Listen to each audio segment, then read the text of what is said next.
En été 1954, trois jeunes femmes disparurent sans laisser de traces dans le sud de la France.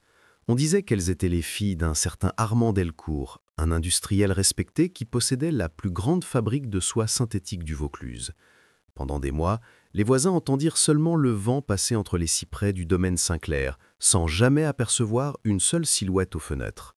Armand prétendait que ces filles étaient fatiguées des mondanités, qu'elles suivaient une cure de repos après un voyage éprouvant à Paris. Mais à la mairie de Bonnieu, le nouveau commissaire, Antoine Vérac, reçut bientôt une lettre anonyme qui changea tout. Elles ne sont pas parties, elles sont enfermées. À première vue, rien ne laissait soupçonner une tragédie. Le domaine se dressait majestueusement sur une colline dorée, entourée de lavandes et de pins parasols. Armand Delcourt, veuf depuis la guerre, vivait seul avec ses trois filles. Claire, 24 ans, musicienne rêveuse, Mathilde, 22 ans, brillante chimiste, et Élise, la cadette de 19 ans, passionnée de dessin. L'homme était connu pour sa rigueur, son élégance et son obsession pour la lignée parfaite.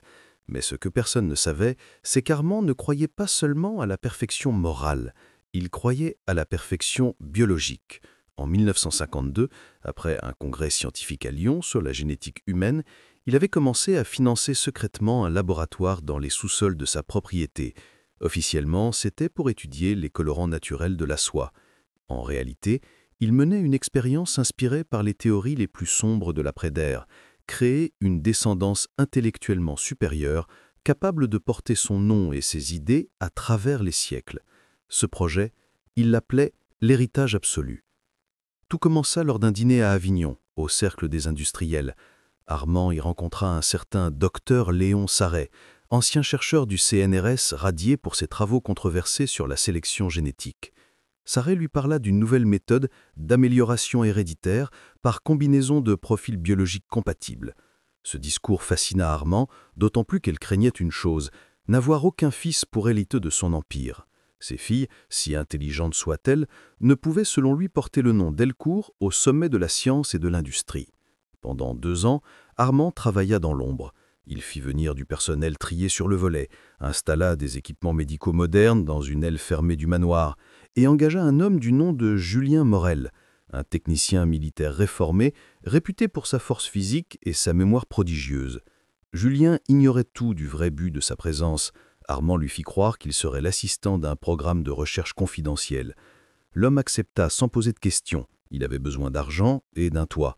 Ce que Julien ne savait pas, c'est qu'il venait de devenir la pièce centrale d'un plan monstrueux. Au printemps 1954, les habitants du village remarquèrent des allées-venues nocturnes. Une camionnette blanche, sans plaque, arrivait souvent tard dans la nuit. On entendait des bruits métalliques dans la colline, comme des machines sous terre. Les rumeurs commencèrent à circuler. Armand cachait-il des réfugiés, des armes ou quelque chose de pire ? Le commissaire Vérac, récemment muté de Marseille, décida d'enquêter discrètement. Il savait que les grands industriels du Sud avaient souvent leurs secrets, mais celui-ci dégageait une aura différente, presque clinique. Le 12 juin, il monta au domaine sous prétexte d'un contrôle administratif. Armand l'accueillit avec un sourire glacial, lui fit visiter l'atelier de soie, les serres, les écuries, tout sauf le sous-sol. « Mes filles dorment encore, dit-il calmement. Elles ont besoin de paix, commissaire. Vous comprenez, les jeunes femmes d'aujourd'hui s'épuisent vite. » Vérac hocha de la tête, mais remarqua une chose étrange. Une note médicale sur le bureau signée du docteur Sarret mentionnant « Protocole Genesis, phase 3, fécondation réussie ». Ce mot « fécondation » lui resta gravé en tête. Le soir même, il fit interroger discrètement une employée de maison renvoyée quelques semaines plus tôt. Celle-ci, tremblante, parla d'un bruit sourd venu du sous-sol chaque nuit et d'ombres qu'elle voyait passer derrière les vitres d'un couloir verrouillé. « Monsieur le commissaire, dit-elle tremblante, elles ne sont pas parties, elles sont enfermées. » Vérac comprit que cette affaire n'était pas un simple caprice de riche. Il demanda un mandat de perquisition, mais le procureur de Carpentras, ami personnel d'Armand, le bloqua immédiatement. « Pas de scandale, Antoine, pas contre un homme qui a financé la reconstruction de la région. » Le commissaire savait qu'il risquait sa carrière. Mais l'idée de ces 3 jeunes femmes prisonnières d'un père fou ne le laissait pas dormir. Une nuit, il retourna seul au domaine, dissimulé dans les oliviers. Vers minuit, il vit la lumière d'une lampe se déplacer lentement derrière les vitres du sous-sol. Puis, un cri étouffé, féminin. Il s'approcha jusqu'au mur nord et entendit distinctement « Pitié, papa, arrête !» Cette phrase, glaciale, brisa le silence des collines. Le lendemain, Veyrac se rendit à Avignon pour consulter discrètement un archiviste médical. Il apprit que le docteur Sarret avait autrefois dirigé un programme expérimental d'hybridation comportementale pour l'armée avant sa radiation en 1946. Le programme avait pour but de créer des individus combinant discipline militaire et créativité intellectuelle. Les archives mentionnaient un mot de code, projet héritage. Tout comptablé. Armand Delcourt avait repris le projet abandonné par l'État et l'avait transformé en obsession personnelle. Ce soir-là, Veyrac prit une décision. Il allait retourner à Saint-Clair coûte que coûte, même sans mandat. Mais avant de partir, il reçut une enveloppe glissée sous sa porte. À l'intérieur, une photographie en noir et blanc. 3 jeunes femmes vêtues de robes d'hôpital, assises sur des lits métalliques. Derrière elles, on distinguait un homme en blouse blanche, Armand Delcourt. Au verso, un mot griffonné à la hâte. « Si vous ne venez pas cette semaine, il sera trop tard. » Ce fut le début de l'affaire la plus troublante que la France d'après-guerre ait jamais connue. Le 19 juin 1954, sous un ciel chargé d'orage, le commissaire Veyrac gara sa voiture derrière un bosquet d'amandiers à 100 mètres du portail du domaine Saint-Clair. Le vent agitait les cyprès et apportait une odeur de terre humide mêlée à celle des produits chimiques qui s'échappaient de la fabrique attenante. La grille principale était fermée, mais il connaissait maintenant un passage. Un muret écroulé à l'arrière du parc, où les ouvriers entraient parfois pour livrer des caisses. Il passa de l'autre côté, silencieux, lampe de poche et carnet dans la poche intérieure. Tout semblait endormi, seules quelques fenêtres luisaient d'une lumière jaunâtre. Soudain, une silhouette traversa la cour, portant une caisse métallique marquée d'un symbole étrange, une spirale entourée de 3 initiales, HA3. Veyrac comprit.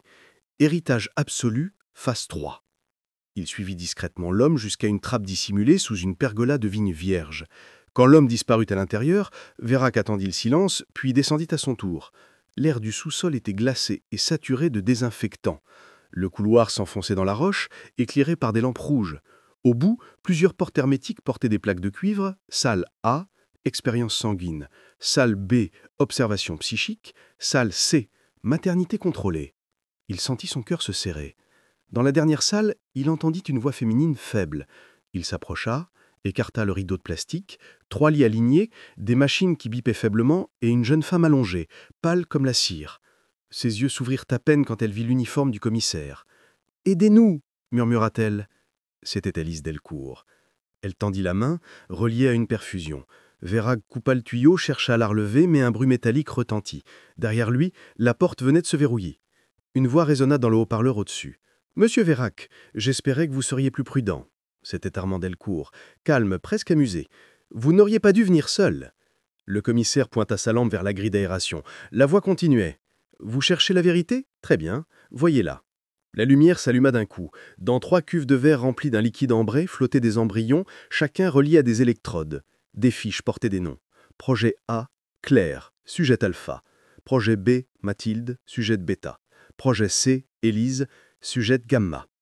Le sang de leurs veines, alimentait ces cuves par un réseau de tubes reliés à des pompes. « Votre France moderne, dit la voix, n'a pas voulu poursuivre les travaux de Sarret. Moi, je les ai perfectionnés. Pas de guerre, pas de crime, juste la sélection de l'excellence. » Veyrac tenta de forcer la porte, mais l'acier résista. Dans un coin, il vit un interrupteur principal et tira brutalement dessus. Les lumières s'éteignirent, l'alarme retentit. La serrure céda partiellement. Il sortit avec Élise dans ses bras et remonta les escaliers, titubant. À l'étage, il croisa Julien Morel, l'assistant, qui le braquait avec une arme. Mais Julien tremblait. « Vous ne comprenez pas, commissaire. Il m'a promis ma réhabilitation, une nouvelle identité, s'il réussissait. » Veyrac leva lentement les mains. « Et elle, Julien, vous les laissez mourir ?» Un long silence. Puis Julien baissa le pistolet. « La salle des générateurs, à gauche du couloir, détruisez-la. » Il ajouta. « Je reste. » Le commissaire emporta Élise dehors jusqu'à la voiture. L'aube pointait déjà sur les collines. Derrière lui, une déflagration secoua le sol. Le sous-sol venait d'exploser, projetant une flamme bleuâtre dans le ciel. Quelques heures plus tard, les pompiers retrouvèrent des débris calcinés, mais pas de corps identifié d'Armand Delcourt. Les journaux du lendemain parlèrent d'un accident industriel. Officiellement, le domaine avait été détruit par une fuite de gaz. Officieusement, 3 femmes furent hospitalisées sous fausse identité dans une clinique d'Aix. Veyrac essaya d'alerter Paris, mais les autorités classèrent l'affaire. « Secrets États », lui dit-on. Le docteur Sarret disparut et lui aussi. Pendant des semaines, le commissaire fit des cauchemars. Il revoyait ces cuves, ces tubes, cette voix qui disait « La nature obéit à ceux qui la violent ». Puis un soir, d'août, une lettre arriva à son domicile, sans timbre, sans signature. Elle contenait une photo récente d'Armand Delcourt, debout dans un laboratoire qu'il n'avait jamais vu. Au dos, ces mots. Phase 4 commence, vous êtes déjà en retard. L'été s'effaçait lentement sur la Provence quand Antoine Vérac reprit le chemin du commissariat d'Avignon. Il n'était plus le même homme. Ses nuits s'étaient transformées en un théâtre de hurlements étouffés et de visages baignés de lumière rouge. Les journaux avaient classé l'affaire Sinclair comme un accident domestique. Les rapports avaient disparu de son dossier et, pire encore, une lettre du ministère de l'Intérieur lui avait ordonné de cesser toute investigation en lien avec la famille Delcourt. Pourtant, quelque chose en lui refusait de mourir. La promesse murmurée par Élise à l'hôpital avant de sombrer dans le coma. Il en reste d'autres, sous Paris. Ces 3 mots le hantaient. Pendant 2 semaines, il chercha la trace du docteur Sarret. Rien dans les registres médicaux, aucune adresse, pas même un acte de décès, comme s'il n'avait jamais existé. Puis, un matin d'octobre 1954, une enveloppe grise sans expéditeur arriva sur son bureau. À l'intérieur, une coupure de presse allemande datée de 1951. Des chercheurs français invités à Düsseldorf pour un programme secret de biologie humaine. Parmi les noms, celui de Léon Sarret, accompagné d'une photo floue. Derrière lui, un drapeau orné du même symbole spiralé vu sur les caisses du domaine. Vérac sentit une sueur froide lui glisser dans le dos. S'il avait survécu à la guerre, Sarret travaillait peut-être pour un réseau transnational. Le commissaire savait qu'il ne pouvait pas enquêter officiellement. Il démissionna, rangea son insigne et se rendit à Paris sous un faux nom, André Verdier. Là, il rencontra un journaliste indépendant, Paul Chevrier, ancien résistant spécialisé dans les affaires d'État enterrées sous le silence. Ensemble, ils commencèrent à remonter la piste du symbole. En décembre, une source de la préfecture leur confiait que plusieurs laboratoires militaires fermés depuis 1946 avaient été rouverts sous couvert de recherche pharmaceutique. Tous appartenaient à la même société, Helix Industries, dont le siège se trouvait à Boulogne-Billancourt et dont le fondateur officiel était un certain Armand Delcourt, déclaré mort 6 mois plus tôt. L'identité avait été usurpée ou recréée. Quoi qu'il en soit, quelqu'un utilisait ce nom comme bouclier. Paul et Antoine infiltrèrent un gala caritatif où la société présentait ses innovations médicales. Dans un hall décoré de miroirs et de musique classique, ils croisèrent un homme grand, cheveux blancs, accent léger de l'Est. Il se présenta comme Dr Sarr, conseiller scientifique. Le regard de Vérac croisa le sien, et le commissaire sut aussitôt, c'était le même Sarret, vieilli mais identique. Il parlait de thérapie de l'avenir, de contrôle héréditaire des maladies mentales. Les invités applaudirent. À la fin de la soirée, Paul subtilisa discrètement un dossier dans la loge des intervenants. À l'intérieur, des plans. Plusieurs sites numérotés HA4FR1, FR2, FR3. Le premier se situait à la périphérie de Lyon, dans une ancienne usine textile réhabilitée. Ils décidèrent d'y aller. Le 22 décembre, sous un brouillard épais, ils pénétrèrent dans les bâtiments abandonnés. Des couloirs vides, des tubes de verre brisés, des lits d'hôpital rouillés. Mais au fond du hangar, derrière une cloison scellée, ils découvrirent une salle intacte, alimentée en courant. Sur les murs, des photos d'enfants. Pas des bébés, non. Des enfants de 5 à 10 ans, au regard étrange, presque fixe. Chacun portait un code au-dessous. HA alpha 1, bêta 3, gamma 5. Et sur un pupitre, un carnet relié de cuir avec le logo spiralé. Le titre, Les enfants de l'héritage. Vérac tourna les pages. Le texte décrivait des sujets nés entre 1947 et 1952, issus de protocoles de sélection neurocomportementale. Des enfants placés ensuite dans des familles adoptives à travers l'Europe, surveillés par un réseau de médecins complices. L'un d'eux vivait même à Aix-en-Provence. Dossier codé E3, sexe féminin, date de naissance 5 mai 1950. L'enfant d'Élise. Vérac sentit le sol se dérober sous lui. Les filles Delcourt n'avaient pas seulement survécu, Elles avaient donné naissance à des enfants élevés par l'organisation. Il fallait prévenir Élise. Mais quand il retourna à la clinique, sa chambre était vide, les dossiers détruits. Transféré à Paris pour soins spécialisés, dit une infirmière confuse. Personne ne savait où exactement. Paul, inquiet, proposa de rendre publique leur découverte. « S'ils nous trouvent avant, répondit Vérac, ils nous effaceront comme eux. » 3 jours plus tard, Paul fut retrouvé mort dans un accident de voiture sur la route de Fontainebleau. Le rapport officiel parlait d'endormissement au volant. Antoine sut que c'était un message. Désormais seul, il entra dans la clandestinité complète. Il loua une chambre mansardée près de la gare de Lyon, passa ses journées dans les archives et ses nuits à observer les laboratoires de Helix Industries. En février 1955, il repéra une livraison inhabituelle, plusieurs enfants escortés par des infirmiers vers une clinique privée de Meudon. Grâce à un déguisement d'électricien, il pénétra dans l'établissement. À l'intérieur, il entendit une voix de femme donner des ordres. Préparez le test de cohérence linguistique, pas plus de 10 minutes d'exposition. Quand il regarda à travers la vitre, il resta pétrifié. Élise Delcourt se tenait là, en blouse blanche, cheveux attachés, plus pâle mais vivante. Elle dirigeait l'expérience. Les enfants devant elle récitaient des suites de nombres d'une précision effrayante. Antoine entra brusquement dans la salle. Élise le reconnut aussitôt. Ses yeux se remplirent de larmes. « Antoine, tu n'aurais pas dû venir. Dis-moi ce qu'ils t'ont fait. » Elle secoua la tête. « Ils n'ont pas besoin de me faire quoi que ce soit. Je suis devenue eux. » Puis elle ajouta d'une voix tremblante, « Papa n'est pas mort. Il nous dirige. » À cet instant, un haut-parleur grésilla. Commissaire Vérac, toujours aussi obstiné, Armand Delcourt, vivant. Sa voix résonnait dans toute la salle. « Vous êtes en avance cette fois. Mais l'histoire est déjà écrite. Ces enfants portent en eux ce que la France refuse de devenir, la perfection disciplinée. » Des hommes en uniforme blanc entrèrent. Antoine tira son revolver et fit feu sur les projecteurs. Dans l'obscurité, il agrippa Élise par la main et l'entraîna hors du laboratoire. Des alarmes hurlaient. Ils traversèrent les couloirs, atteignirent la cour arrière où un camion attendait, moteur allumé.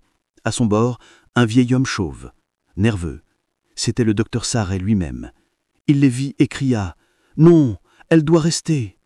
Élise hurla « C'est lui qui tient papa !» Antoine tira, la balle fracassa le pare-brise. Le camion recula et explosa contre un mur. Le feu illumina la nuit. Antoine et Élise fuirent vers la forêt. Au loin, les sirènes approchaient. Ils marchèrent pendant des heures jusqu'à une cabane abandonnée dans les bois de Sèvres. Là, Élise raconta tout. Son père, blessé lors de l'explosion du domaine, avait été sauvé par Sarret. Ensemble, ils avaient monté un nouveau programme sous financement militaire.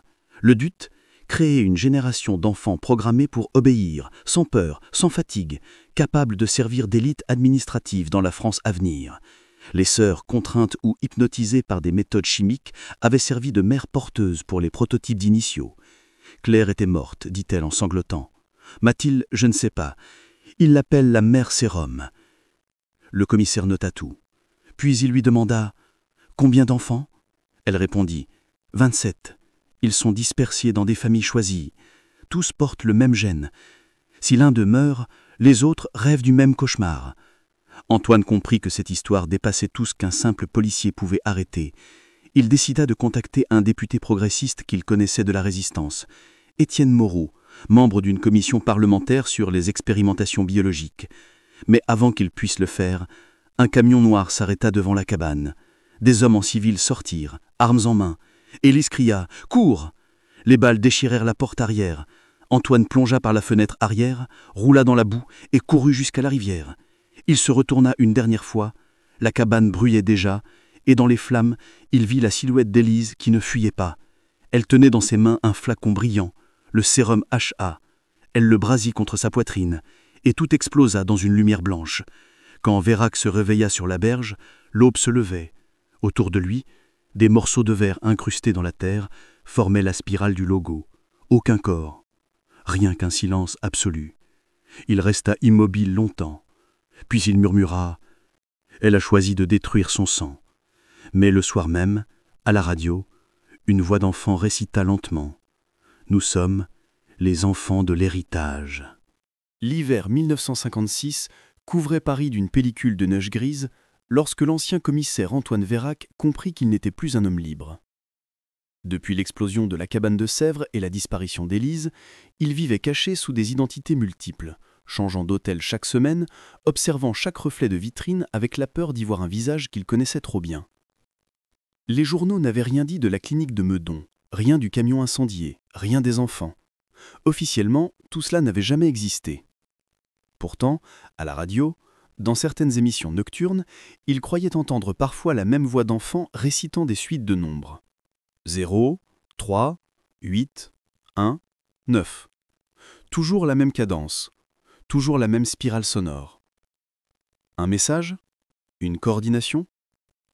Il nota tout dans un carnet secret, un dossier qu'il baptisa « Héritage noir ». Chaque jour, il recoupait des bribes, des adoptions étranges dans des familles proches de l'armée, des orphelinats financés par des sociétés écrans, des médecins déplacés de clinique en clinique avec de faux diplômes. En mars 1956, une source anonyme lui envoya une bande magnétique avec une simple phrase. « Ils sont 7 en Europe. Le centre est à Zurich. » Le son venait d'un vieil enregistreur Grundig. Vérac décida de franchir la frontière. Sous le nom de Michel Artaud, journaliste scientifique, il prit un train de nuit pour la Suisse. Dans le compartiment, il croisa une femme élégante au regard clair. Elle se présenta comme Dr Irina Reiss, biologiste à l'Université de Genève. Elle lisait un dossier marqué « Comité Helix, section 4 ». Le cœur de Vérac battit plus fort.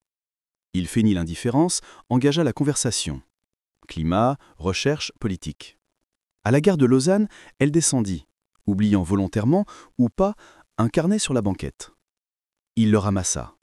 Croquis d'embryon, séquences génétiques annotées, mentions, programme Sinclair succession active.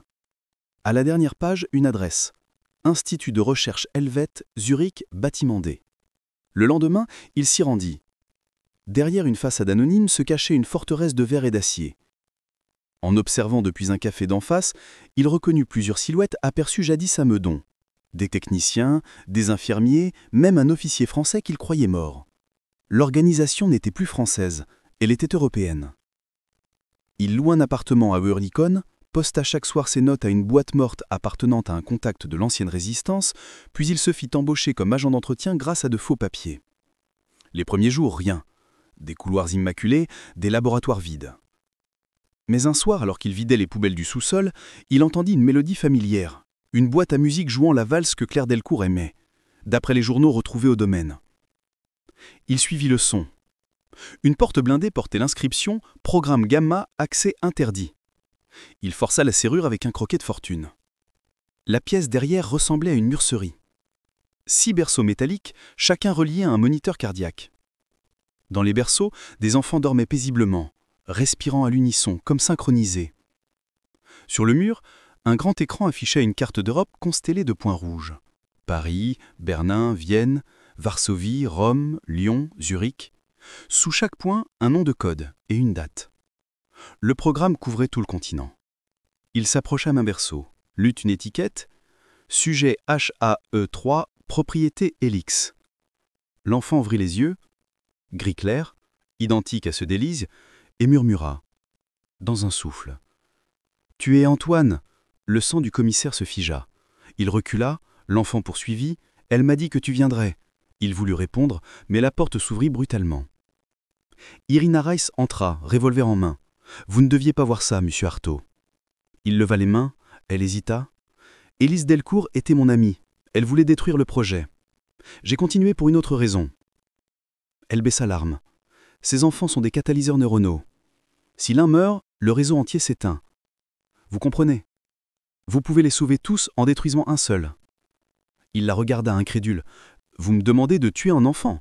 Elle répondit « Pas un enfant, un nœud. » Alors des pas retentirent dans le couloir. Armand Delcourt apparut, vieilli mais debout, silhouette sombre sous le néon.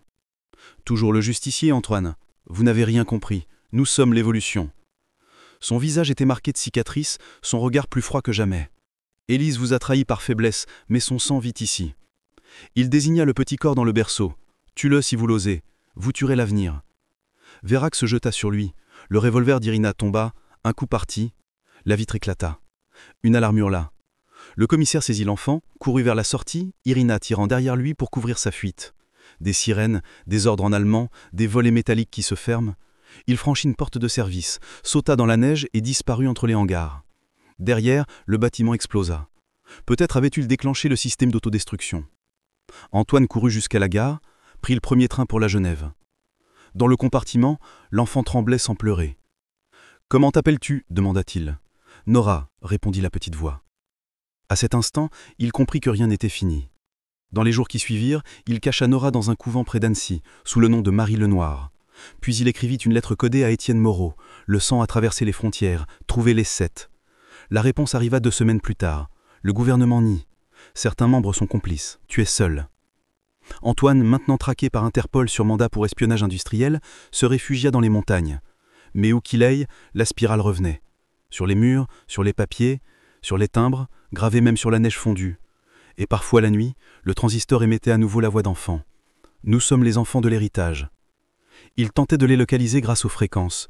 Chaque émission provenait d'un pays différent. En mai 1957, il captait un signal puissant venant de Rome. Une émission pirate sur 88,3 FM, répétant en boucle une phrase latine. « Génération Renasuntus » La génération renaît. Il se rendit en Italie avec de faux papiers. Là-bas, il découvrit un orphelinat tenu par des religieuses. Derrière les champs, il reconnut les mêmes visages, des enfants trop sages, leurs yeux gris suivant ses moindres gestes. Quand il questionna la masse supérieure, elle répondit avec un sourire froid. « Nous préparons la nouvelle Église. » Alors, il comprit que l'héritage ne se limitait pas à la science. Il avait infiltré la foi, l'éducation, la politique. Une mutation programmée. Un projet total. Une utopie programmée. En quittant Rome, il se sentit suivi. Des hommes en noir montèrent dans le même train. Silencieux, impassibles. Dans le reflet de la vitre, il vit leurs poignets tatoués de la spirale. Il n'y avait plus d'endroit sûr. Il n'y avait plus de vérité simple. Seulement une certitude. Tant qu'un seul de ses enfants vivrait, le réseau continuerait. Alors il prit une décision qu'il n'aurait jamais cru possible. Il allait redevenir le chasseur qu'il avait toujours fui être. Non plus commissaire, mais exorciste d'une génération maudite. La neige fondait sur les rails, le train filait vers le nord, et dans la radio du wagon, une voix encore murmurait « Papa, regarde !» Le printemps 1958 arriva sur l'Europe comme un lent réveil, après un cauchemar qu'on croyait oublié. Mais Antoine Veyrac savait que le cauchemar n'était pas fini. Il s'était simplement perfectionné. Depuis Rome, il avait poursuivi sa traque à travers le continent, suivant les échos d'un même murmure. Des enfants surdoués, adoptés par des familles influentes, des écoles spéciales ouvertes sous couvert d'éducation avancée, des laboratoires pharmaceutiques rachetés par Helix Industries. Partout la même signature, discrète, la spirale. Il dormait peu, mangeait à peine, vivant dans des wagons, des chambres d'hôtel, des greniers d'église. Son visage amaigri reflétait la peur et la lucidité d'un homme qui voyait plus loin que les autres. En juin, une lettre anonyme lui parvint à Vienne. « Si tu veux comprendre l'héritage, cherche la musique. » Rien d'autre. Le soir même, dans un café près du Danube, il entendit un orchestre d'enfants jouer une symphonie étrange, à la fois parfaite et mécanique. Les spectateurs semblaient hypnotisés. Chaque note semblait calculée pour déclencher une émotion précise. En observant la chef d'orchestre, une adolescente au regard de glace, il reconnut les traits d'Élise. Pas exactement les siens, mais la même structure du visage, la même intensité dans le regard. Après le concert, il suivit la jeune fille jusqu'à un car noir qui l'attendait. Il prit en filature le véhicule jusqu'à une villa en périphérie, protégée par des gardes en uniforme civil. La plaque « Institut Harmonia, recherche acoustique et cognitive ». Là, tout devint clair. La musique n'était pas un art, mais une méthode de programmation. L'héritage utilisait le son pour synchroniser les enfants dispersés. Des fréquences codées dans les compositions déclenchaient des réactions neuronales communes. Il pouvait ainsi recevoir des ordres à distance. Il décida d'entrer. La nuit suivante, il escalada le mur et pénétra dans le bâtiment par une verrière. Dans le hall, des statues d'enfants musiciens, des haut-parleurs diffusant un bourdonnement presque inaudible. Derrière une porte vitrée, une salle circulaire pleine de consoles. Au centre, un homme âgé dirigeait des techniciens. Sur les écrans, des cartes mentales scintillaient. Veyrac reconnut immédiatement le profil de l'homme, Armand Delcourt. Toujours vivant, encore. Son corps paraissait affaibli, maintenu par un exosquelette léger, mais son regard, lui, brûlait d'intelligence glacée. « Bonsoir, commissaire », dit-il sans se retourner. Je savais que la musique vous amènerait. » Antoine sortit son arme. « Vous n'êtes plus qu'un fantôme. » Delcourt sourit. « Un fantôme qui gouverne déjà vos ministres, vos banques, vos enfants. » Il pressa un bouton. La salle vibra. Les haut-parleurs diffusaient une note longue, pure, presque divine. Antoine sentit ses muscles se figer, ses doigts trembler. Fréquence 432, l'accord universel. Chaque cellule humaine y réagit. Nous avons appris à moduler la volonté. Autour d'eux, les techniciens restaient immobiles, leurs yeux vides. Veyrac, paralysé, entendit Delcourt s'approcher. « Vous avez cherché la vérité, la voici. L'héritage n'est pas une expérience, c'est une transition. Les nations vont mourir, remplacées par une harmonie collective. » Il posa une main sur l'épaule d'Antoine. « Vous pouvez encore choisir, rejoindre ou disparaître. » Alors, du haut d'une passerelle, une voix féminine retentit. « Non, père !» C'était Irina Reiss, vivante, mais méconnaissable, les cheveux rasés, vêtue de blanc. « Tu ne comprends pas, la symphonie détruit l'âme. » Elle lança une grenade aveuglante. La lumière envahit la salle. Antoine tomba, ses oreilles bourdonnant. Quand il se releva, Delcourt gisait au sol, son exosquelette brisé. Irina, blessée, lui tendit un boîtier noir, le signal maître. « Coupe-le, et le réseau s'effondrera. » Veyrac courut vers la console principale, chercha l'interrupteur, hésita. Sur les écrans, des visages de centaines d'enfants apparurent, dont Nora. Tous chantaient en chœur une mélodie apaisante. S'il coupait le signal, il mourrait. S'il le laissait, l'héritage survivrait. Delcourt, à moitié conscient, murmura « Choisis ton Dieu ». Irina cria « Fais-le !» Alors Antoine ferma les yeux et frappa le boîtier contre la console. Un éclair bleu jaillit. La salle explosa de lumière et de silence. Quand il rouvrit les yeux, tout était immobile. Les écrans noirs, les machines mortes. Seul un filet de fumée montait vers la verrière brisée. Irina gisait au sol, sans souffle. Delcourt, lui, avait disparu. Il ne restait qu'une empreinte brûlée sur le sol en forme de spirale. Antoine sortit, titubant, le visage couvert de cendres. À l'extérieur, le vent soufflait sur la vallée de Vienne.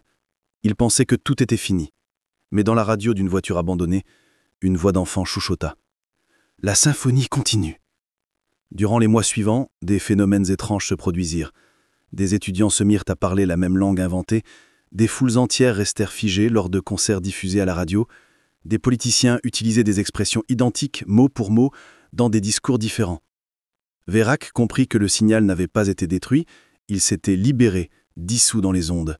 Ce n'était plus un laboratoire, c'était le monde entier. Il écrivit alors une dernière note dans son carnet. L'héritage n'avait pas besoin de survivants, il avait besoin d'écoute. En 1959, il se réfugia dans une abbaye près de Grenoble, vivant en reclus. Il passait ses journées à réparer des horloges et ses nuits à enregistrer des sons. Il disait qu'il entendait encore les enfants dans les fréquences du vent. Un soir d'automne, il monta jusqu'au clocher pour réparer la cloche, mais les moines entendirent seulement le tintement prolongé du métal. Antoine ne redescendit jamais. Le lendemain, on retrouva sur son pupitre, son carnet ouvert, une seule phrase écrite. Quand tout chante à l'unisson, le silence devient révolution. Et tout en bas de la page, le symbole de la spirale, tracé avec une encre rouge encore humide. L'année 1963 s'ouvrit sur un monde étrangement calme. Les journaux parlaient de prospérité, de stabilité, d'un progrès sans précédent. Mais ceux qui écoutaient vraiment sentaient sous la surface une autre mélodie, plus sourde, plus uniforme, comme si toute l'humanité respirait au même rythme. Dans les cafés, les conversations se ressemblaient, les mots, les intonations, les rires semblaient copiés d'un même modèle invisible. Les musiques diffusées à la radio utilisaient toutes les mêmes tonalités, les mêmes intervalles harmoniques. Personne ne s'en étonnait, tout le monde disait que c'était agréable, apaisant. Et quelque part dans les montagnes du Dauphinet, un jeune moine découvrit, caché dans une horloge ancienne, un petit rouleau de papier enroulé autour d'un ressort. C'était le dernier message d'Antoine Veyrac. « Si tu lis ceci, c'est que je n'ai pas échoué, ou que j'ai trop bien réussi. » En bas, un dessin, la spirale, et sous elle une phrase mystérieuse. « La fréquence trouvera toujours un corps pour chanter. » Personne à ce moment-là ne comprit la portée de ces mots. À Paris, à Rome, à Berlin, des enfants nés la même année commencèrent à présenter des aptitudes hors normes. Mémoire absolue, empathie contrôlée, absence de peur. On les appela les nouveaux éveillés. Les journaux scientifiques parlaient de mutations culturelles, de génération harmonique. Mais quelques anciens agents, ceux qui avaient connu l'affaire Delcourt, reconnurent le schéma, L'héritage n'était pas mort, il avait muté. Il n'avait plus besoin de laboratoire ni de sérum, la fréquence s'était infiltrée dans les transmissions radio, dans les signaux téléphoniques, dans la musique populaire. Chaque chanson devenue tube portait inconsciemment un fragment du code d'origine. Les artistes ne savaient pas qu'ils chantaient un programme. Le monde entier devint l'expérience. En 1965, un congrès international de l'UNESCO sur les nouvelles technologies d'éducation par le son se tint à Genève. Parmi les intervenants, un homme présenta un exposé intitulé « L'harmonie universelle, vers un langage commun par résonance cognitive ». Il s'appelait Dr Armand Delcourt, bien vivant, rajeuni, sans cicatrice.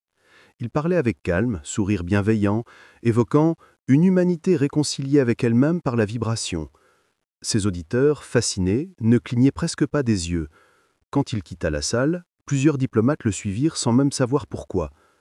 Ce jour-là, quelque chose changea définitivement. Dans les années qui suivirent, un phénomène social inédit se répandit. Les conflits diminuaient, les manifestations s'éteignaient, la criminalité baissait, mais aussi l'invention, la poésie, le désordre vital de l'homme. Le monde devenait parfait et muet. Les psychologues parlaient de paix cognitive, les théologiens d'un nouvel âge spirituel. Ceux qui refusaient d'entrer dans l'harmonie entendaient la musique même dans le silence, un bourdonnement continu, une note unique qui vibrait derrière tout. Certains se suicidaient pour l'arrêter, d'autres s'enfermaient dans des montagnes, cherchant des zones sans ondes. Parmi eux, un ancien ingénieur du son trouva dans les affaires d'un moine mort à Grenoble un carnet noir intitulé « Héritage noir ». Il eut tout, comprit tout, et décida d'agir. Il enregistra des sons bruts, des cris, du métal froissé, du désaccordé, et les diffusa clandestinement sur des fréquences pirates sous le nom de code Projet Discord. Rapidement, des jeunes commencèrent à se regrouper autour de cette musique étrange, bruyante, dissonante. Le rock naissait. Sans le savoir, il devenait la première résistance sonore. Delcourt, devenu une figure quasi mystique, lança alors un avertissement à la télévision française. L'harmonie n'a pas d'ennemis, seulement des notes qui n'ont pas encore trouvé leur place. La phrase fut reprise partout, inscrite sur les murs, les affiches, les écoles. Pourtant, au fond des studios, certains ingénieurs entendaient des anomalies dans le son, des grésillements, des mots cachés. Quand on accélérait la bande à 3,2 fois sa vitesse, on distinguait un message « Antoine veille encore ». Était-ce une légende, une interférence? Personne ne sut jamais. En 1968, lors des grandes révoltes étudiantes, une étrange rumeur circulait. Un homme âgé se présentant comme ancien commissaire apparaissait la nuit sur les barricades pour chuchoter aux jeunes manifestants. « Faites du bruit, brisez la mesure ». Les témoins décrivaient son regard comme plein d'électricité, son pas lent mais sûr. Certains disaient qu'il portait autour du cou une clé d'horloge, d'autres prétendaient que ses veines luisaient sous la peau quand il parlait. Nul ne sut si c'était vraiment Vérac revenu d'entre les morts ou une projection de la conscience collective cherchant à se libérer. Ce qui est sûr, c'est que, après cette année-là, la spirale cessa d'apparaître. Les signaux disparurent des ondes, les enfants harmoniques grandirent, dispersés dans la société, devenant professeurs, ingénieurs, artistes, politiciens. Le monde entra dans l'ère moderne. Tout semblait fluide, connecté, pacifique. Mais sous cette fluidité dormait la symphonie, prête à rejouer. Et puis un jour, de 1983, une panne mondiale de satellites provoquait un silence total dans les radios. Pendant ces 17 secondes, les villes cessèrent de bouger. Des témoins affirmèrent avoir entendu, pendant cette coupure, une voix d'enfant chuchoter dans leur tête. « La mesure revient ». Quand les signaux revinrent, tout continua comme si de rien n'était. Mais dans un vieux couvent d'Annecy, une non âgée reçut une lettre datée de 1957 n'est jamais ouverte, adressée à Marie Lenoir. Elle l'ouvrit. « Si tu lis ceci, Nora, c'est que je n'ai pas échoué. Pardonne-moi de t'avoir sauvé. » Signé Antoine. La nonne resta figée longtemps, puis sortit dans le cloître. La cloche sonna. Son ombre se fondit dans la lumière du soir. Certains disent qu'à ce moment-là, les oiseaux du jardin cessèrent de chanter, puis reprirent tous en même temps sur la même note. D'autres affirment que la spirale s'imprima sur les vitraux, visible seulement à la tombée du jour. Ce que personne ne sut, c'est qu'à 1000 kilomètres de là, dans un studio berlinois, un jeune ingénieur venait d'enregistrer un son expérimental qu'il nomma Harmonie 2.0, Une pulsation régulière à 432 Hz, presque imperceptible, qu'il décida d'ajouter par curiosité à une bande test. 3 semaines plus tard, cette fréquence se retrouva intégrée par erreur dans les premiers signaux satellites de télécommunication et le monde entier recommença à vibrer, sans le savoir, à la même mesure. L'héritage n'avait pas disparu, il avait simplement atteint son but, devenir invisible. Dans les siècles qui suivirent, on parlerait d'une légende, d'une conspiration, d'un mythe sonore, mais ceux qui savaient écouter reconnaîtraient encore parfois, dans le bourdonnement des machines, dans la rumeur du vent, la voix d'un homme murmurant à travers le temps « Quand tout s'accorde, rappelle-toi le bruit ». Et le silence qui suivit fut le plus parfait des mensonges.